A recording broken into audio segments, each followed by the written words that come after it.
Greg Collins, Substitute Teachers Lounge. This is the spring break episode. And I almost didn't do one. I figured, I'll take spring break off. Everybody else is. And then I got to thinking about it. Should teachers or substitute teachers work at all during spring break? And the answer is an emphatic no. But how should substitute teachers handle spring break? I'll tell you some ideas that I have accidentally gotten through spring break and how I've used them in the classroom and how they, for lack of anything else, they kind of build camaraderie. So this is going to be an abbreviated episode, just a short one, get your spring break going so that you can have in your subconscious. And maybe if I come across something I like that might be kind of cool in the classroom, I'll snap a picture, I'll buy it, or I'll do whatever it takes to take advantage of spring break without really having to work. Substitute Teachers Lounge.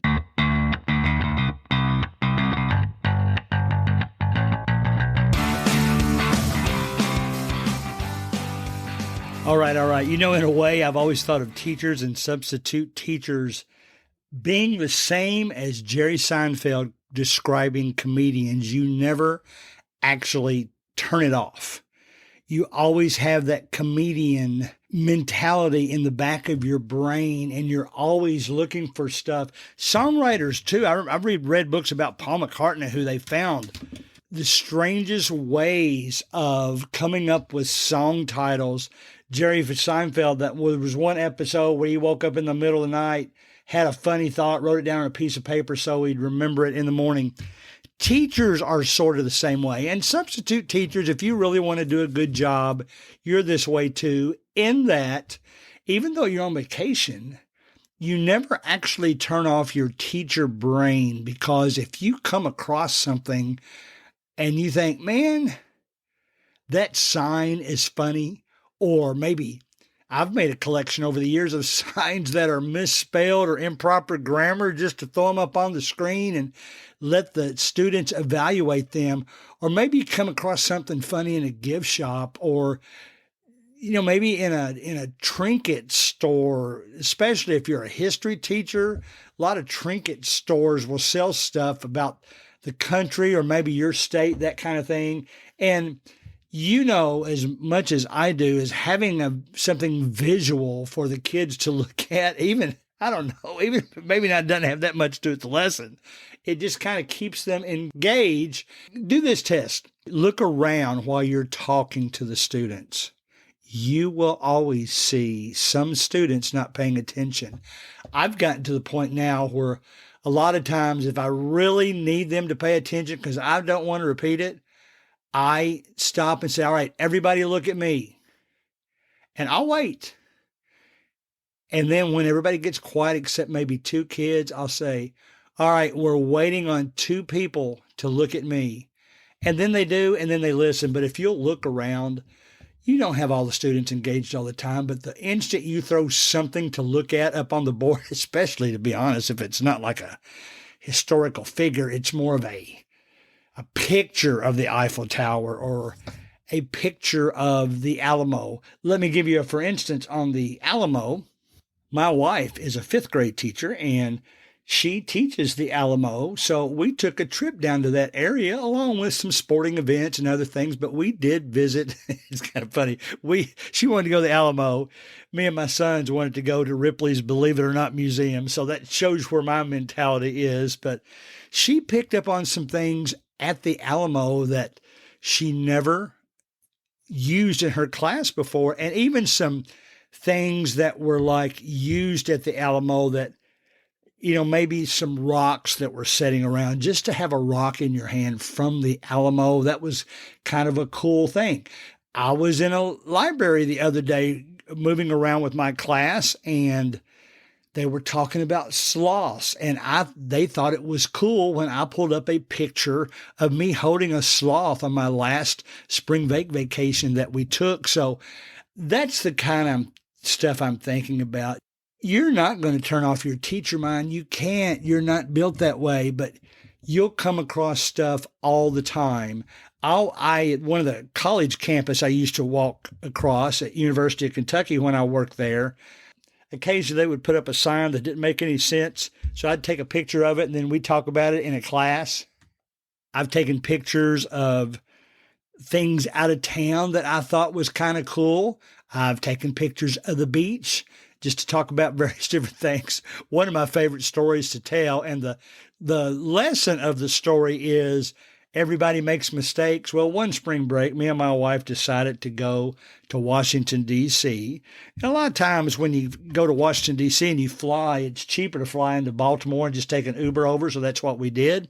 So about halfway between, I guess it's about a 30 to 40 minute Uber ride from Baltimore to D.C., I got a phone call from a strange number. And yes, I'm one of those that I don't answer strange phone calls. Well, 2 minutes later, I got a phone call from the same number. And, that's enough to make you think, well, that might be actually somebody that needs to talk to me. So I answered it. And it was the airport that we had just left. And they said, Mr. Collins, I think we have your blue folder here at the airport. And this was just a folder. The folder had both our passports in it. I had a thin notepad at the time, computerized notepad. It was in there.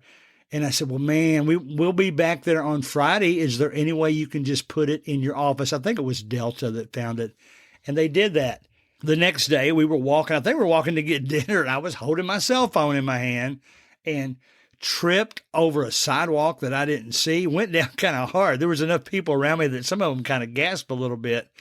I banged my knee, cut up my knee, cut up my left knee and my right hand because my left knee is the one I fell on. My right hand is the one I was protecting my cell phone with. So I did that the same trip. And then the other crazy thing that I did was there was one day where our watches said that we had walked 30,000 steps, I think. It was 6 miles. So I got in the shower that night and not realizing how tired my legs were, I lost my balance and I grabbed hold of the assistive bar on the side of the shower.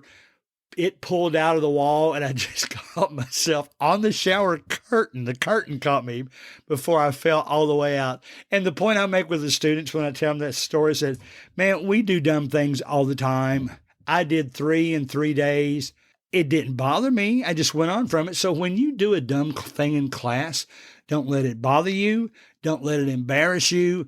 Just move on and everything will be fine. And they remember that story.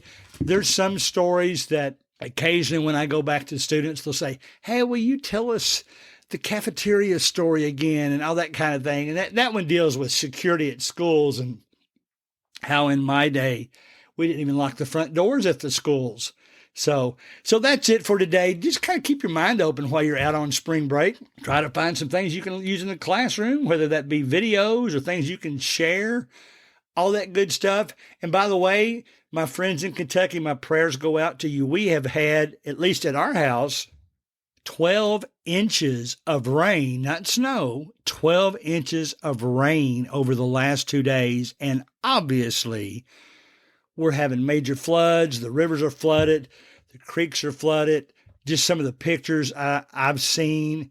Our yard is saturated, but we got it pretty good. I mean, we had windstorms during all that, and we haven't had any damage from that, but there are a lot of people that have, and our thoughts and prayers are with you guys. And for the rest of you, some of you have finished your spring break, but have a good spring break, and we'll see you on the other side.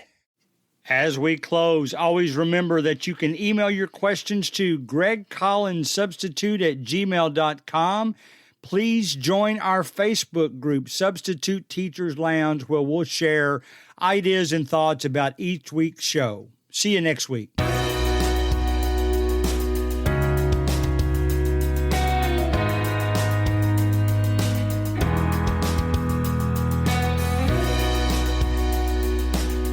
Music provided by Ben Sound.